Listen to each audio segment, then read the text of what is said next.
شکریہ. وازواجہ وذریاتہ وبارک وسلم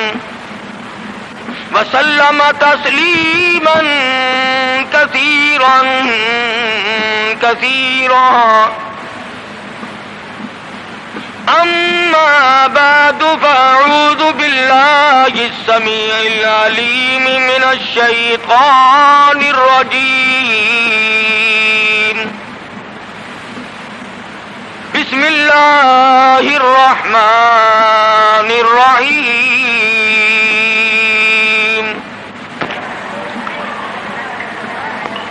اذا جاء نصر اللہ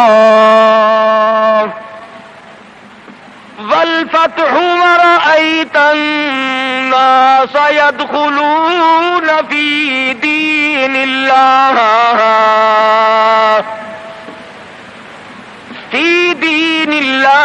أفواجا فسبح بحمد ربك واستغفره إنه كان توابا. وقال النبي صلى الله تعالى عليه وسلم كن في الدنيا كأنك غريب. وقال النبي صلى الله تعالى عليه وسلم الدنيا مزرعة الآخرة. وقال النبي صلى الله تعالى عليه وسلم من احیا سنتی عند فساد امتی فلہ اجر 100 شہید. وقال النبی صلی اللہ تعالی علیہ وسلم من صلی علی واحدۃ صلی اللہ علیہ 10 مرات. صدق اللہ مولانا العلی العظیم وصدق رسولہ النبی الکریم ونحن على ذلك لمن الشاہدین والشاکرین والحمد للہ رب العالمین.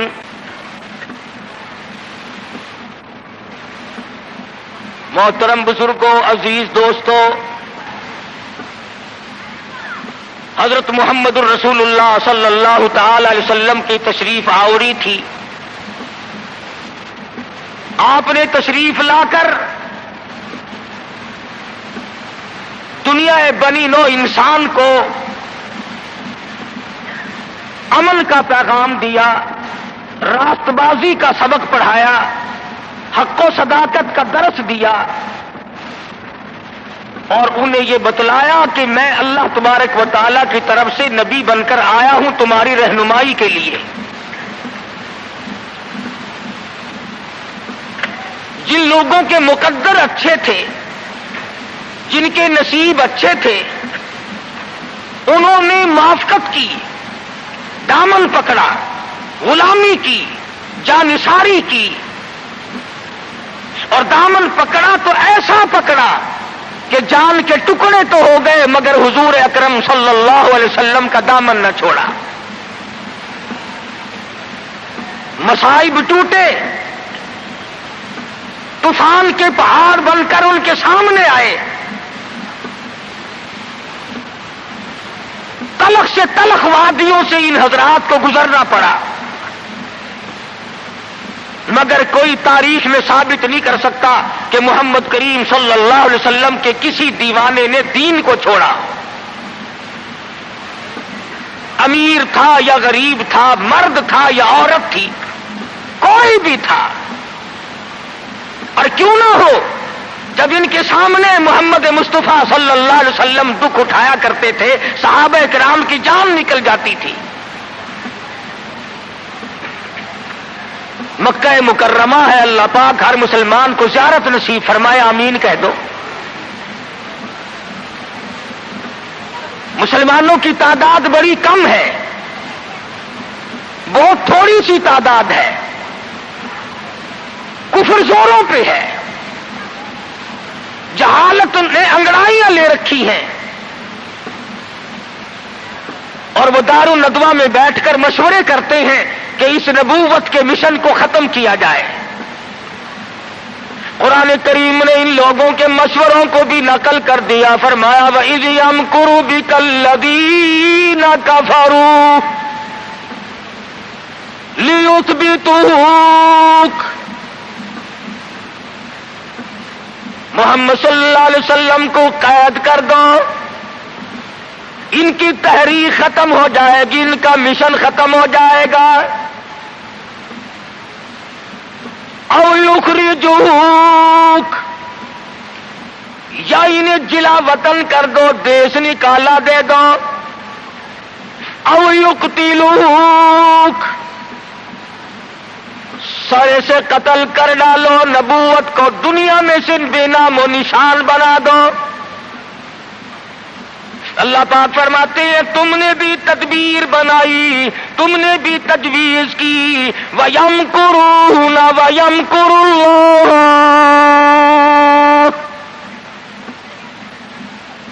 تم نے بھی تجویز بنائی، تم نے بھی پروگرام بنایا، تم نے مشورے کیے میرے نبی کو ختم کرنے کے، تم ختم کرنے کے پروگرام بناؤ، میں حفاظت کا پروگرام بنائے بیٹھا ہوں۔ واللہ خیر الماکرین، پھر دیکھیں گے کس کی تجویز کارگر ہے، کون آگے نکلتا ہے۔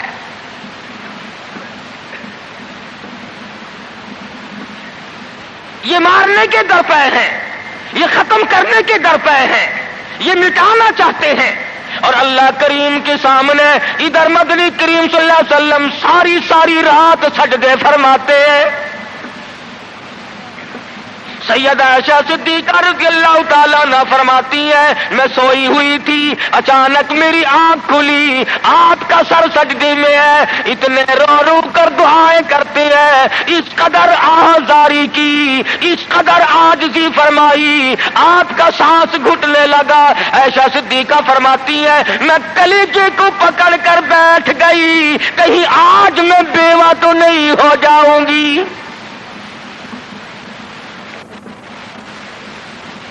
دعائیں مانگتے ہیں میرے پروردگار میری امت کو معاف کر دے، میری امت کو بخش دے۔ آواز آتی ہے او میرے کالی کملی والے، او محبوب رویا نہ کر، اتنا پریشان نہ ہوا کر۔ وما کان اللہ لیعذبہم وانت فیہم، وما کان اللہ معذبہم وہم یستغفرون۔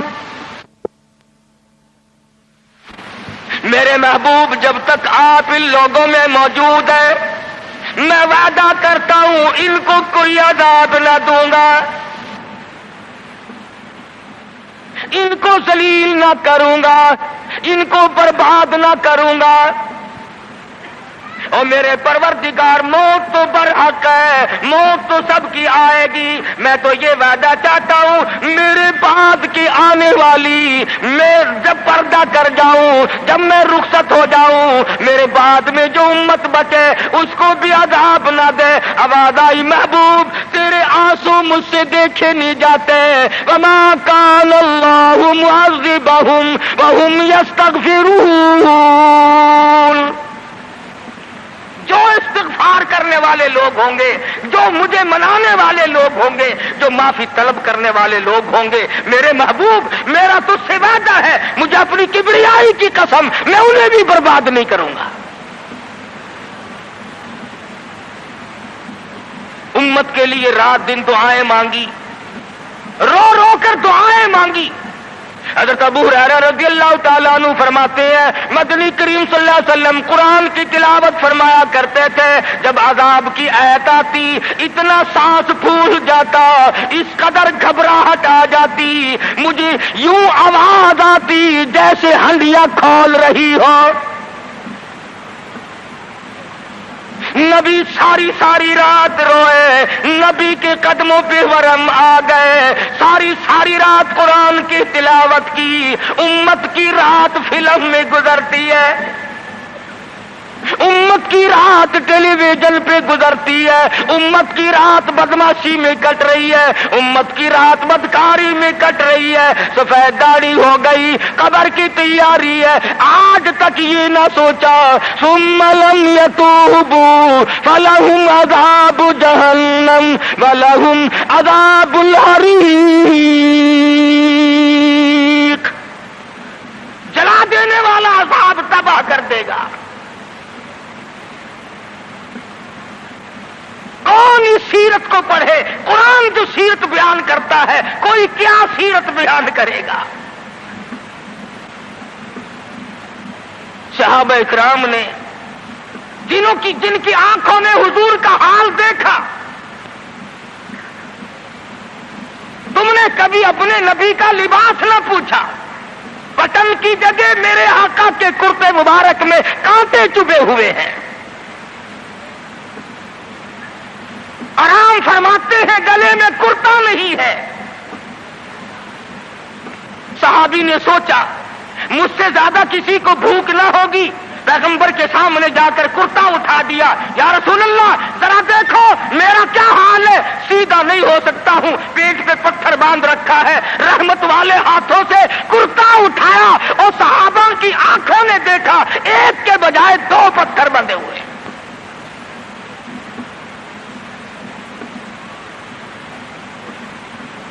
ابو ایوب انصاری رضی اللہ تعالیٰ عنہ کا مکان ہے، اللہ اللہ، ہجرت فرما کر مدینہ طیبہ میں تشریف لائے۔ ہر کوئی چاہتا ہے میرے دروازے پہ قیام ہو، مجھے یہ سعادت ملے، امام الانبیاء میرے مہمان بنے۔ مدینے میں پہنچے، سب نے تمناؤں کا اظہار کیا، اپنی خواہشات کا اظہار کیا۔ صحابہ رو رہے ہیں، اے کاش یہ دولت مجھے مل جائے۔ فرمایا چھوڑ دو، میری اونٹنی جہاں بیٹھ جائے گی میں وہیں ٹھہروں گا، میں وہیں کا مہمان بنوں گا۔ جن گھروں میں بسترے تھے، جن گھروں میں کھانے تھے، جن گھروں میں اہتمام تھا، انتظام تھا، اونٹنی چلتی گئی چلتی گئی چلتی گئی، ابو ایوب انصاری کے دروازے پہ جا کے بیٹھ گئی۔ ابو ایوب انصاری کے گھر میں 3 دن کا پہلے سے فاقہ ہے۔ اور مسلمان تو آج مہمان بھی بڑے آدمی کا بن کے راضی ہے، بیٹی دینے کے لیے بڑے آدمی ڈھونڈتا پھرتا ہے، لڑکے کے لیے دلہن تلاش کرنے کے لیے بڑے آدمی ڈھونڈتا پھرتا ہے، رشتے ناتوں کے لیے بڑے بڑے تلاش کرتا ہے۔ ہر مقام پہ تیری پڑوں پہ نظر ہے، تو غریب پہ نظر ڈالنا چھوڑ گیا۔ مدنی کریم صلی اللہ تعالی علیہ وسلم کا مدینے میں قیام ہے، اللہ کے حکم سے قیام ہے۔ اللہ میاں نے ٹھہرایا، ابو ایوب انصاری کے مہمان بنایا، جس گھر میں 3 دن کا پہلے سے فاقہ موجود ہے۔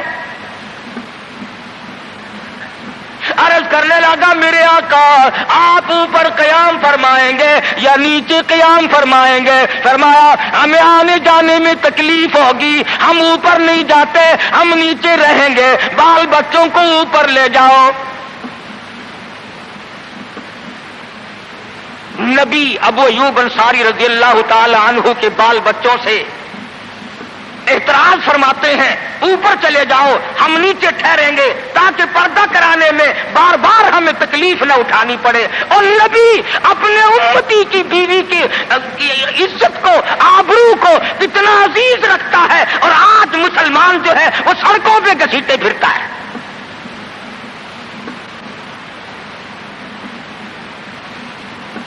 کافی دنوں کی بات ہے، ایک آدمی مجھے ملا، میں نے اخبار، میں روز تو پڑھتا نہیں، اخبار کیا کریں گے، اور میں تمہیں کہتا ہوں یہ تمہارا اخبار پڑھ کر سکھ مسلمان بنے گا، یہ تمہارا اخبار پڑھ کر چوڑا چمار ہندوستان کا بنیا اور ہندو وہ اسلام لائے گا۔ میں ابھی 80 میں جب ہندوستان گیا، پٹیالے شہر میں ظہر کی نماز جب میں پڑھ کے نکلنے لگا، ایک عورت نے میرا یہاں سے ہاتھ پکڑا اور کہنے لگی مولوی تو پاکستان سے آیا؟ میں نے کہا بہن پاکستان سے آیا ہوں۔ رو پڑی اور کہنے لگی وہ محمد ابن قاسم کب آئے گا؟ تم سارے مر گئے، سید کی بیٹی ہو، سکھ کے گھر میں 34 برس ہو گئے خنزیر کھاتے ہوئے، اور کب چھڑاؤ گے؟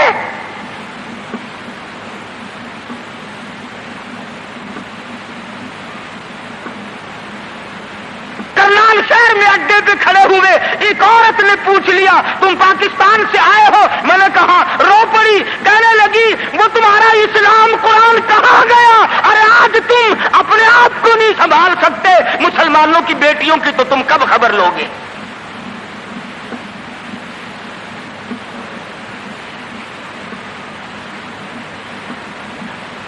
مدنی کریم صلی اللہ تعالی علیہ وسلم فرماتے ہیں ہم نیچے قیام کریں گے، تم اوپر چلے جاؤ۔ ابو ایوب انصاری اوپر تشریف لے گئے، دل میں خیال آیا نبی کا حکم ملا، میں اوپر آ گیا، ادب کے خلاف ہے میں اوپر بیٹھوں، میرے آقا نیچے ہے۔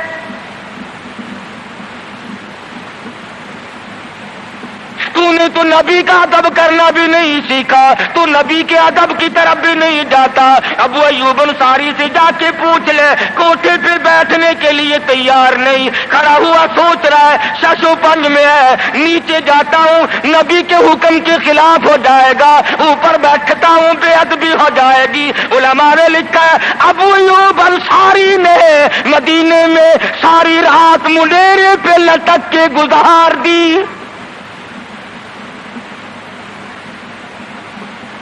تمام رات ابو ایوب انصاری رضی اللہ تعالی عنہ منڈیرے پہ لٹک کے رات پوری کر دیتا ہے۔ نیچے جاتا ہوں نبی کے حکم کے خلاف ہوگا، اوپر بیٹھتا ہوں بے ادبی ہوگی، ارے نہ بیٹھا نہ نیچے گیا، ساری رات لٹک کے گزار دی۔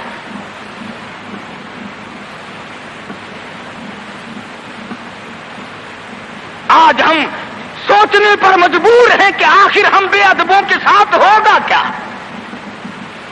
بنے گا کیا؟ جن لوگوں نے ادب کیا ان کے مقدر جاگ اٹھے، ان لوگوں کو خداوند کریم نے دنیائی میں بخت لگائے۔ حضرت خالد بن ولید رضی اللہ تعالی عنہ،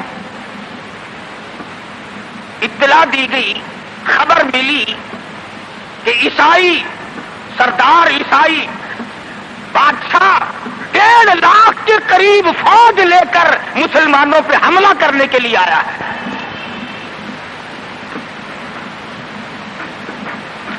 حضرت خالد بن ولید رضی اللہ تعالی عنہ کو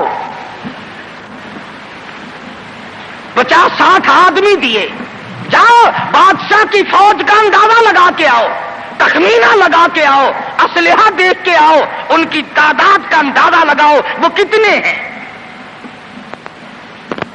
حضرت خالد بن ولید رضی اللہ تعالی عنہ چند صحابہ کرام کو ساتھ لے کر کے پہنچے۔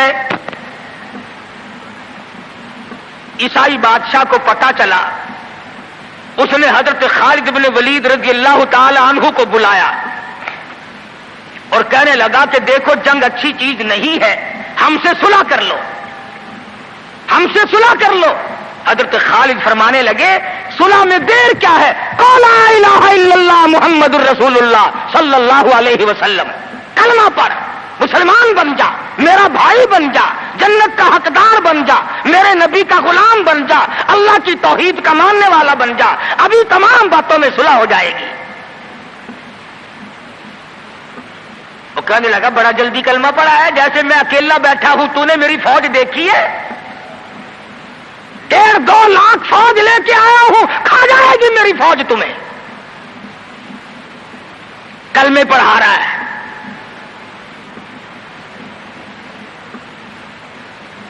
حضرت خالد کو کہنے لگا تجھے پتا نہیں تو کس کے سامنے کھڑا ہے؟ فرمایا ہاں ایک عیسائی کافر کے سامنے کھڑا ہوں۔ وہ کہنے لگا ہے کوئی جلاد؟ فوراً تلوار لے کر حاضر ہو گئے، کہا اس گستاخ کی گردن کاٹ مارو۔ حضرت خالد کے ساتھ 2 آدمی اور تھے،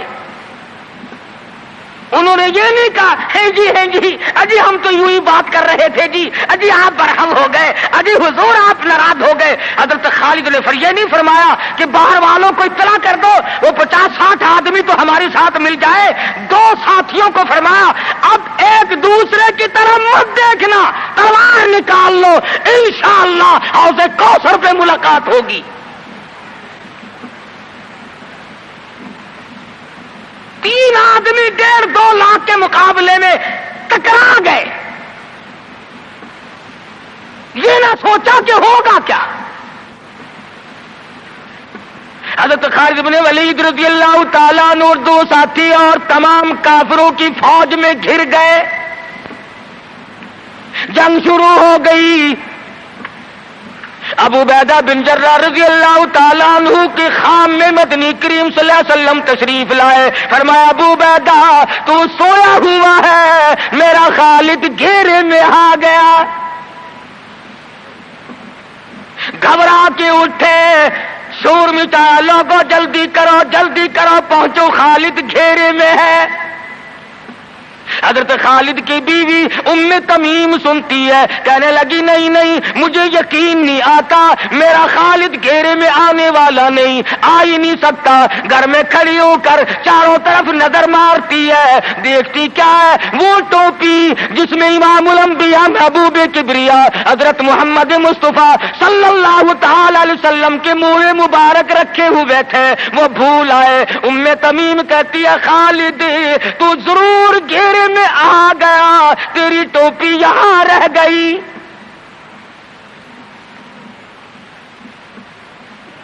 ام تمیم نے ٹوپی لے کر کے شور نہیں مچایا، کپڑے نہیں پھاڑے، چہرہ نہیں نوچا، ابو عبیدہ کے پاس نہیں آئی، بغل میں ٹوپی دبائی، برقع اوڑھا، گھوڑے پہ سوار ہوئی، تلوار لے کر گھوڑے کو سر پٹ چھوڑ دیا۔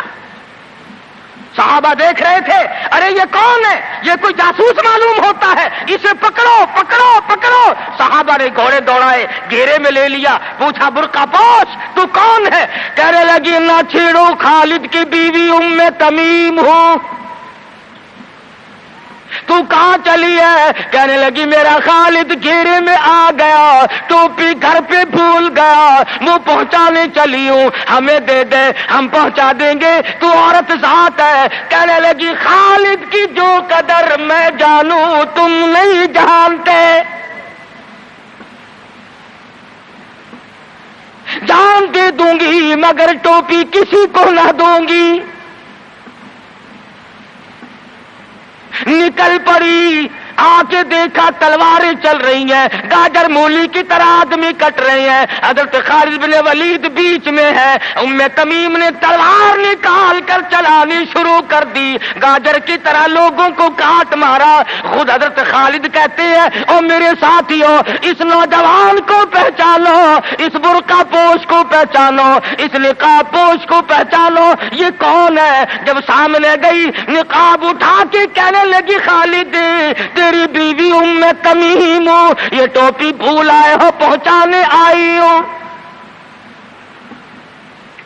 اور کراچی کے مسلمانوں تم نے کبھی سوچا نہیں خالد کے سر پہ نبی کی ٹوپی نہیں، جس میں نبی کے بال رکھے ہوئے تھے، وہ گھیرے میں آ گئے۔ آج تیرے پاس قرآن نہیں، تو گھیرے میں ہے۔ وہ ٹوپی گھر پہ بھول آیا تھا، تو قرآن کو مسجد میں قید کر کے آیا، آج تو کفر کے لرزے میں پھنسا ہوا ہے، تو گھیرے میں ہے، تجھے کوئی نہیں نکال سکتا اللہ کے قرآن کے سوا۔ تم کتنی عسکری طاقت بڑھاؤ، تم تعداد بڑھا لو، تم چھوٹے بڑے زور لگاؤ، کتنی تم کوشش کرو، خدا کی قسم جب تک تم اللہ کا قرآن لے کر کے نہیں بیٹھتے اس وقت تک تمہارا گھیرا نہیں ٹوٹ سکتا۔ تم نے اللہ کے قرآن کو مسجد میں قید کر دیا،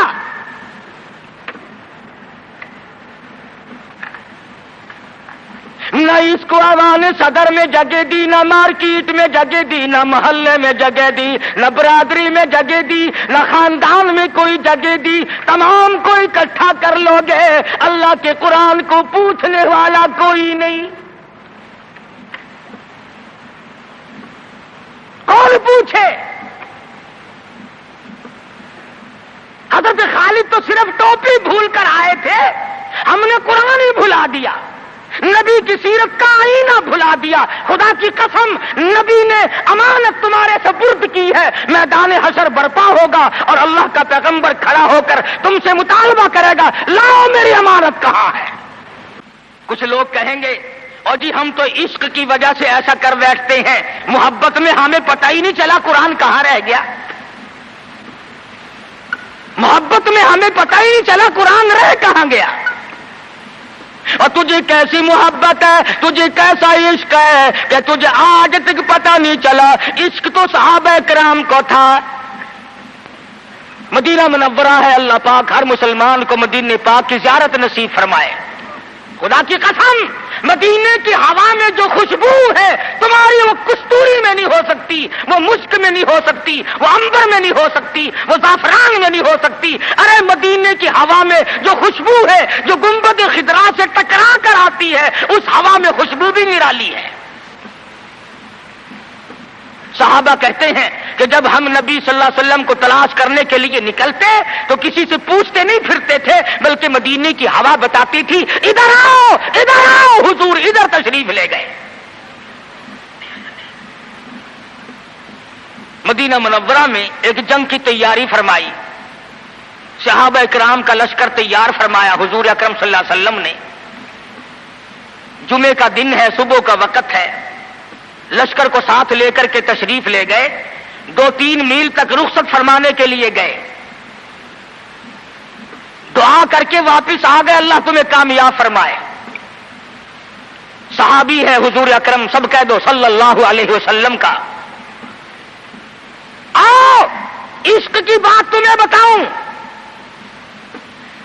حضور اکرم صلی اللہ علیہ وسلم نے روانگی کے وقت فرما دیا، توجہ کرنا، لشکر کو رخصت کرتے وقت فرما دیا، اور میرے دیوانوں اور پروانوں اور میرے جانثاروں بات سنو، پہلے جھنڈا جعفر طیار رضی اللہ تعالیٰ عنہ کے ہاتھ میں دینا، پھر جھنڈا عبداللہ ابن روا کے ہاتھ میں دینا، پھر جھنڈا اسامہ بن زید کے ہاتھ میں دینا۔ حضور کے کلام کی مراد کو اگر صحابہ نہیں جانتے تو کون جانتا ہے؟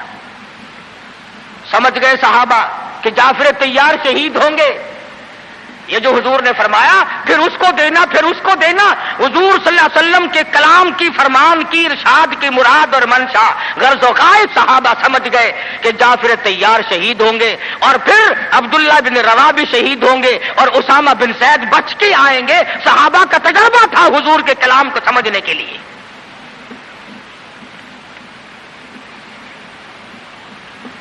عبداللہ ابن روا رضی اللہ تعالی عنہ نے سوچا کہ تسلی تو میری ہو گئی کہ میں شہید ہوں گا، اس جنگ میں واپس نہیں آؤں گا، مگر چلو جمعے کا دن ہے، سواری میری بڑی تیز ہے، میں آخری جمعہ سرکار دو عالم صلی اللہ علیہ وسلم کے پیچھے کیوں نہ پڑھوں اور جمعہ پڑھ کے جاؤں گا، ایک مرتبہ اور اپنے آقا کا دیدار کروں گا۔ واپس مدینے میں آئے، گھر نہ گئے، بیوی بچوں میں نہ گئے، باغ و بہار میں نہ گئے، فصل باڑی میں نہیں گئے، لوگوں میں نہیں گئے، سیدھے مسجد نبوی میں تشریف لائے۔ جمعے کی نماز کے بعد مدنی کریم صلی اللہ علیہ وسلم سے سلام کیا، حضور نے فرمایا عبداللہ میں نے تو تجھے صبح رخصت کیا تھا لشکر کے ساتھ، تجھے صبح روانہ کر دیا تھا، تو چلا گیا تھا فوج کے ساتھ۔ عرض کیا یا رسول اللہ میرے ماں باپ قربان ہو جائیں، آپ کے فرمان سے میں نے یہ اندازہ لگایا کہ میں شہید ہو جاؤں گا، میرا یہ آخری جنگ ہے، یہ آخری جہاد ہے۔ میرے دل میں ایک بات آئی، آج جمعے کا دن ہے، اپنے آقا کے پیچھے جمعہ بھی پڑھوں، آخری جمعہ پڑھوں اور آخری دیدار کر کے جاؤں۔ اب تھوڑے سے مجھے آپ بول کے بتائیں عبداللہ ابن رواح کا یہ عشق ہے کہ نہیں؟ کوئی ڈر کی بات نہیں، کوئی خوف کی بات نہیں، بیوی بچوں کی محبت نے نہیں کھینچا، باغوں کو دیکھنے نہیں گیا، بچوں سے ملاقات کے لیے نہیں گیا، ارے حضور کا عشق ہے، کہتا آخری جمعہ، آخری دیدار، آخری ملاقات۔ اور عرض کیا میرے آقا میں اپنے ساتھیوں کو جا ملوں گا، میری سواری بڑی تیز ہے۔ امام الانبیاء محبوب کبریا حضرت محمد مصطفیٰ صلی اللہ علیہ وسلم کا چہرے انور سرخ ہو گیا۔ فرمایا عبداللہ تو ساتھیوں کو نہیں مل سکتا، جب تیرے ساتھی جنت میں جائیں گے 500 سال بعد میں بہشت میں جا سکے گا۔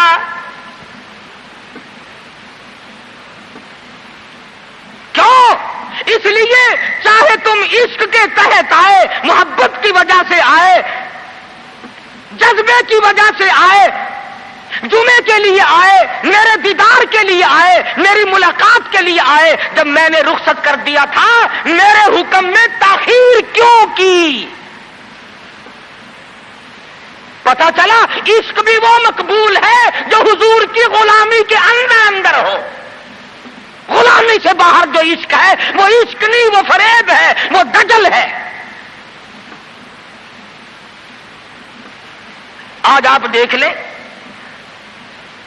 نام دیکھو، شکل دیکھو، نام ہوگا عاشق رسول اور شکل دیکھو تو خدا کی قسم بالکل ایسا معلوم ہوگا جیسے اندرا کا بھتیجا ہو۔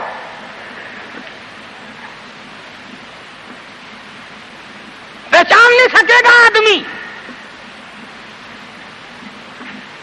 کیا کر سکتا ہے آدمی شکل میں؟ صورت نہیں، سیرت نہیں، لباس نہیں، اخلاق نہیں، کردار نہیں، تمام چیزوں کا تختہ نکال کے رکھ دیا ہے۔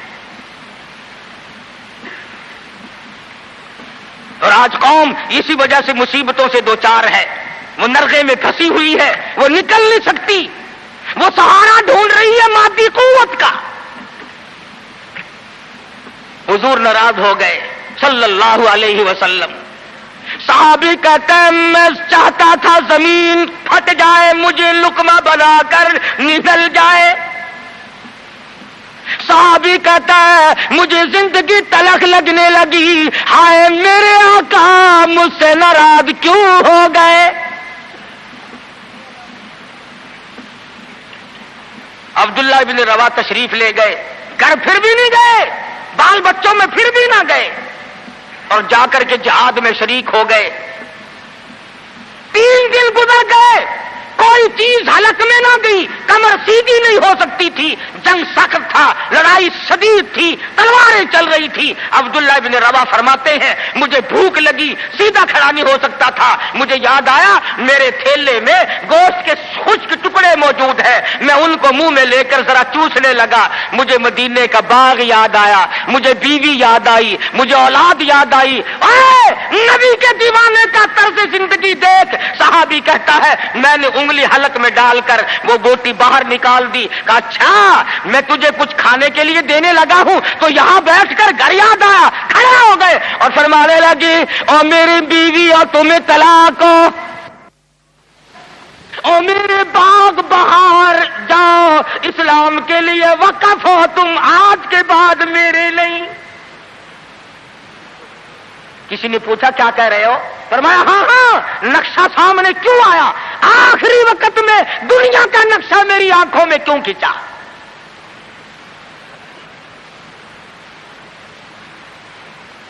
صحابی نے اپنے دل میں تصور بھی لانا اچھا نہ سمجھا، میری عاقبت خراب نہ ہو جائے، میری آخرت نہ بگڑ جائے۔ عبداللہ بن روا تلوار لے کر کھڑے ہو گئے، کسی نے لکھا 3 دن کا، بعض نے لکھا 5 دن کا بھوکا صحابی ٹکڑے ہو گیا۔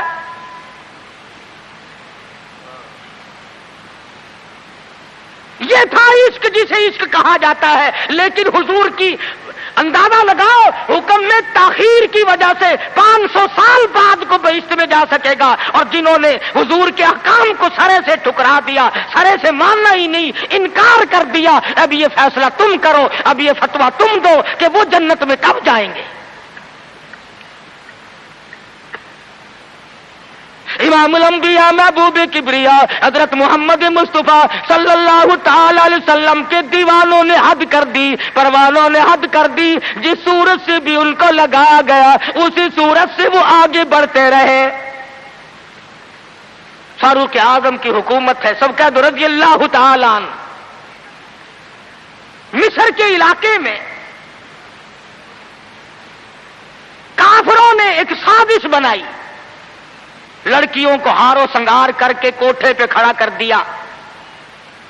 پروگرام مسلمانوں کو پہلے معلوم ہو گیا کہ مسلمان فوج کے کلچر کو تباہ کرنا چاہتے ہیں، مسلمان کے اخلاق و کردار کو برباد کرنا چاہتے ہیں۔ فاروق اعظم کو خط لکھا، اور راستہ کوئی نہیں فوج کے گزرنے کا، ایک ہی راستہ ہے، اور اس راستے کو خراب کر دیا گیا، اس راستے میں کانٹے بچھا دیے گئے، حسن کی دولت بکھیر دی گئی تاکہ مسلمانوں کا دل خراب ہو۔ ارے یہ کافر کا بھی عقیدہ ہے کہ اگر مسلمان کا پاؤں پھسل گیا پھر یہ جہنم سے اڑے نہیں ٹھہرتا۔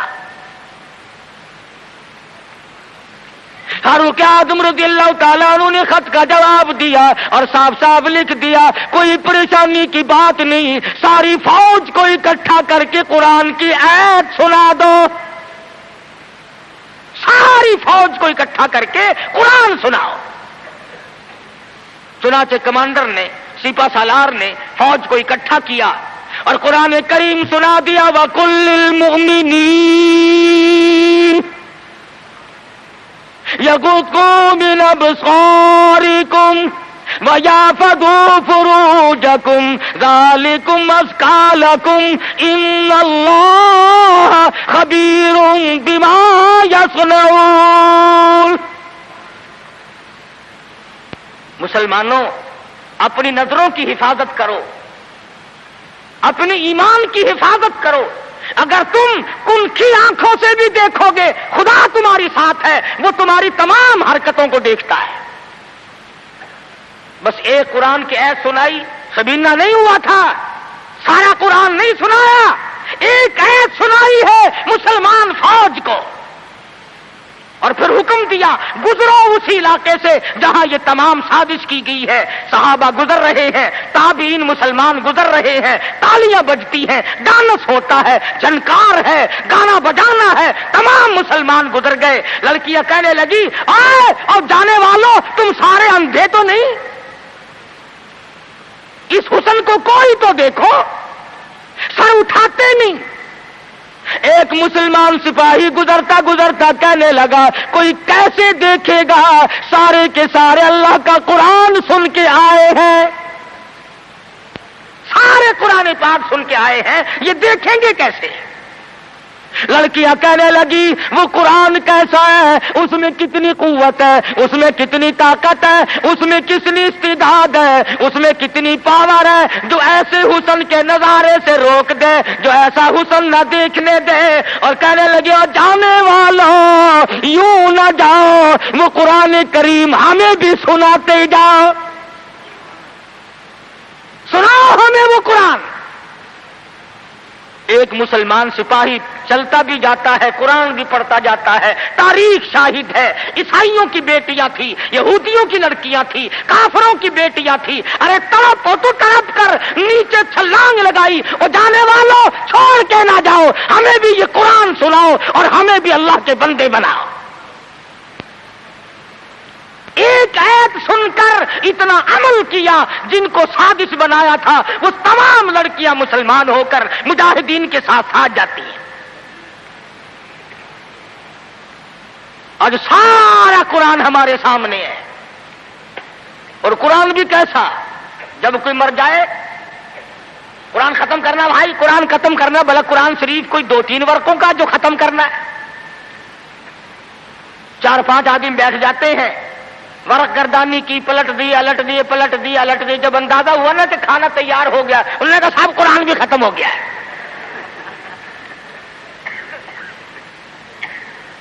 ہمارے یہاں ایک مولانا ہے، لوگ ان کو بہت کہتے ہیں کہ قرآن ختم کرو۔ میری ملاقات ہوئی، میں نے کہا حضرت جی آپ تو دن رات قرآن پڑھتے ہوں گے؟ انہوں نے کہا کیوں؟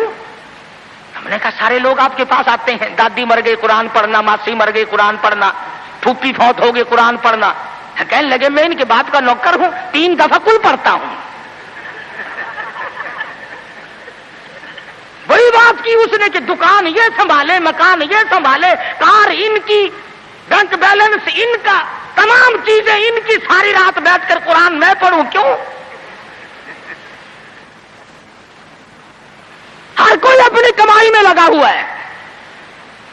جو لوگ ملتان جاتے ہیں انہیں پتا ہے کہ چوک بازار ملتان کا سب سے بڑا بازار ہے۔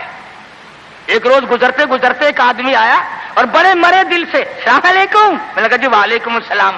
حضور میرے لیے بھی کوئی دعا کرو، کاروبار بالکل نہیں رہا، ٹھنڈا کاروبار ہے. وہ شکر ہے میں نے پوچھ لیا، ورنہ مولویوں کی تو عادت ہوتی ہے اللہ برکت دے جی اللہ برکت دے. اور میں نے پوچھ لیا تیرا کاروبار کیا ہے؟ کہنے لگا کفن بیچتا ہوں.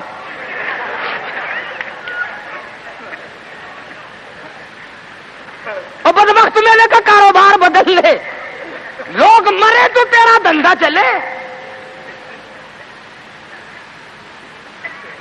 اس لیے لوگوں کو کہا کرتا ہوں کہ مولویوں کو شادیوں میں دیا کرو تاکہ یہ دعا کرے یا اللہ ایک ایک کی 4 شادیاں ہوں. اب مرے بغیر تم رسید نہیں دیتے، جب تک مرو گے نہیں مولوی کا گھر میں داخلہ تن. کیا کرے مولوی بیچارہ، کدھر جائے؟ سب کی بات یہ ہے. ایک دوست کے جنازے کے ساتھ قبرستان گیا، وہ قبر کھودنے والے بھی پہچانتے ہیں. السلام علیکم. وعلیکم السلام. کیا حال ہے بھائی؟ لگا حال کیا ہے؟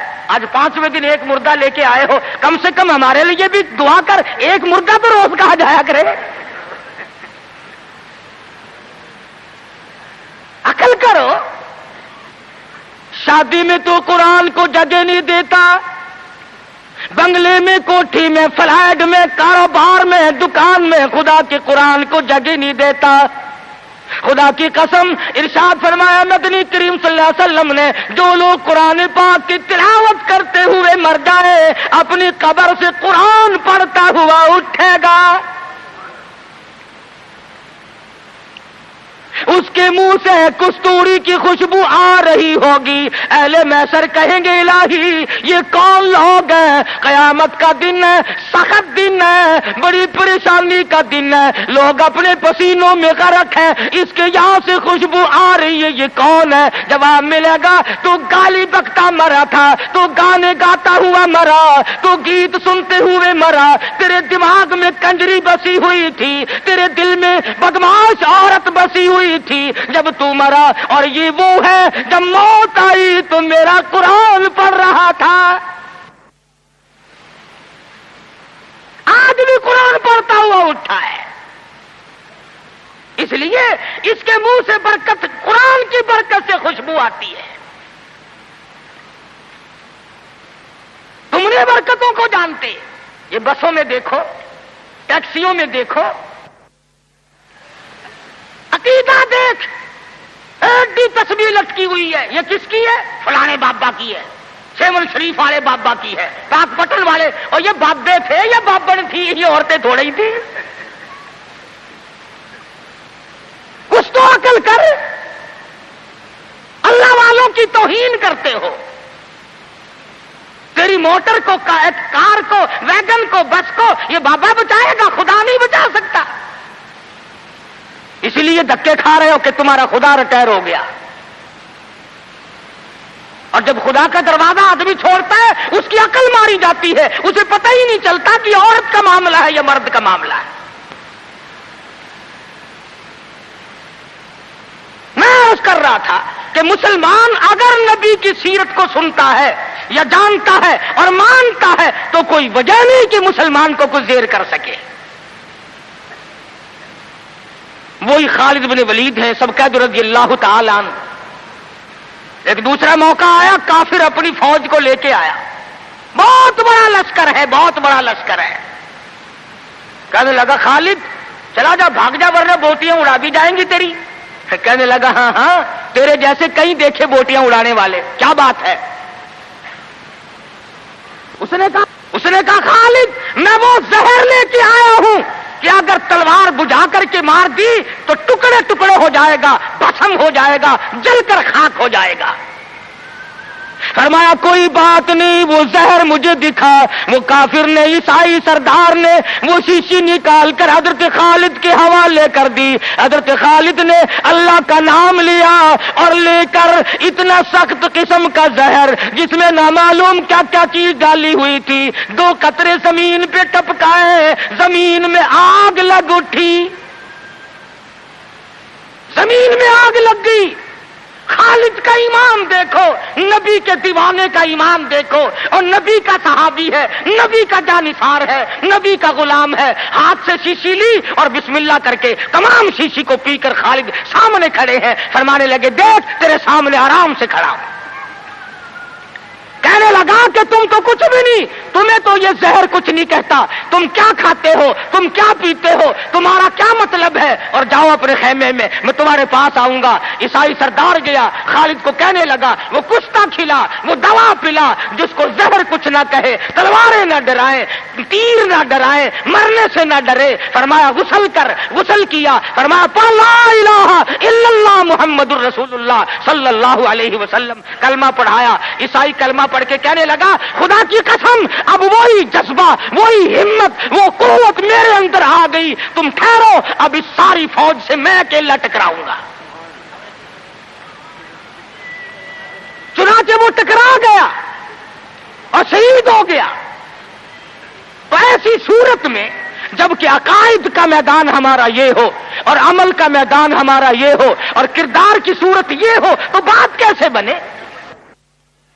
اللہ میاں جانتا تھا کہ نبی کی آمد کی خوشی میں نامعلوم ناچیں گے, ڈانس کریں گے, ڈھول بجائیں گے, کیا کیا خرافات کریں گے. اللہ میاں نے اسی دن میں حضور کی وفات رکھ دی. فرمایا اگر خوشی آئے اچھلو مت, غم آئے تو تباہ نہ ہو جاؤ. وہی دن خوشی کا اور وہی دن غمی کا.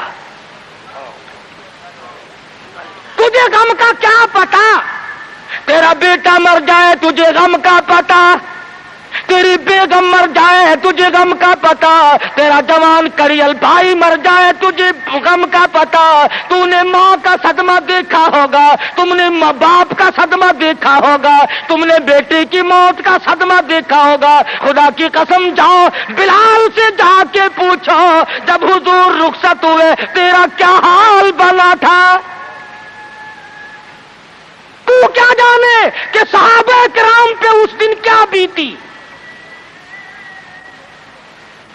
حجۃ الوداع کے زمانے سے لے کر 12 ربیع الاول تک محمد مدنی صلی اللہ علیہ وسلم بیمار رہے. اگر اتنے دنوں آج کوئی بیمار پڑ جائے, مولویوں سے موت کی دعا کرانے لوگ مسجدوں میں پہنچ جاتے ہیں, اجی ذرا دعا کر دینا یا ادھر ہو یا ادھر ہو. بلکہ وہ ایک بات سنی تھی کہ ایک آدمی کا والد بیمار تھا, اس کا بیٹا مردہ نہانے والے کے پاس گیا. اس نے کہا ذرا چلو ابا جی کو غسل دینا ہے. کہ بھائی کب فوت ہوا؟ انہوں نے کہا جی آپ جائیں گے, پانی گرم کریں گے, کفن تیار کریں گے, انشاءاللہ اتنا مریض آئیں گے اور کیا ہے. پیش کی تیاری ہوتی ہے. یہ صحابہ تھے جنہوں نے جان کے قیمے بنوا کر کے حضور اکرم صلی اللہ علیہ وسلم کا دیدار کیا تھا. ان کی نظروں کے سامنے ان کے بچوں کو نیزوں کی نوک میں لٹکا کر تڑپا کر مارا گیا, مگر کسی صحابی نے ایمان کا دامن نہ چھوڑا.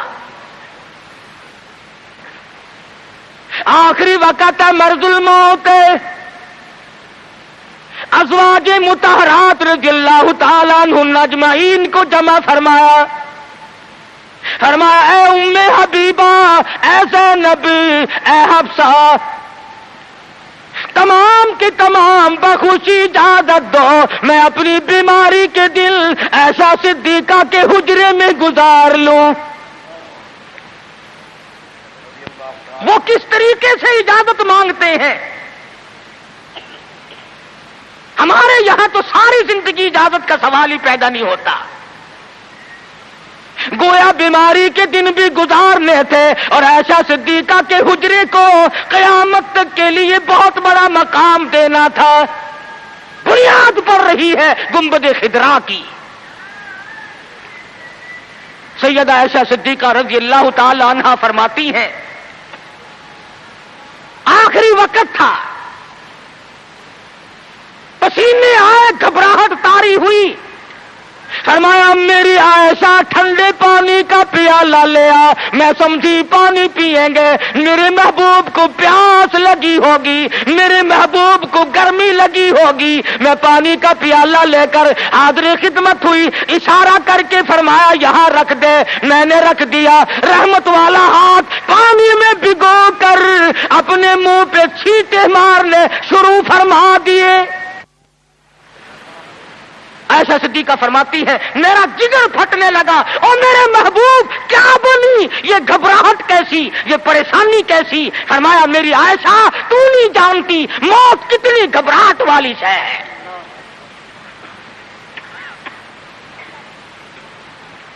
آخری وقت ہے، سیدہ فاطمۃ الزہرا رضی اللہ تعالی عنہا بھی پاس بیٹھی ہیں، سیدہ عائشہ صدیقہ رضی اللہ تعالی عنہا بھی پاس بیٹھی ہیں۔ ارے گالی دینا بڑا آسان ہے، عائشہ صدیقہ سے جا کے پوچھ کہ اس دن تیرا کیا حال بنا جب امام الانبیاء رخصت ہوئے تھے۔